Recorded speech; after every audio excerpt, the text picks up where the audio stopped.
پاکستان میں ایک جج نے ہفتہ 10 مئی کو ایک مسیحی کو توہین مذہب اور دہشت گردی کے الزامات سے بری کر دیا، یہ نوٹ کرتے ہوئے کہ استغاثہ اس کے خلاف مقدمہ قائم کرنے میں بری طرح ناکام رہے ہیں۔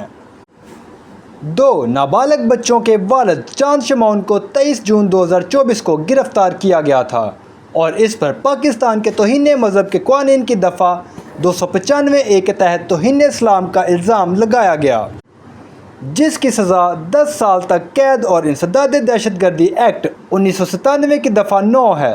اس پر پنجاب کے ضلعی مذہبی رہنماؤں کی دھمکیاں دینے کا الزام تھا، باشمول قرآن کی بے حرمتی۔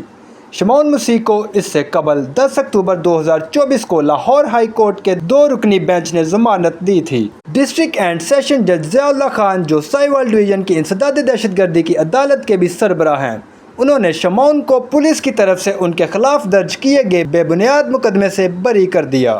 مزید برآں جو گواہ عدالت میں پیش ہوئے وہ جائے وقوع پر اپنی موجودگی قائم کرنے میں ناکام رہے اور مبینہ جرم کا مشاہدہ کر چکے ہیں۔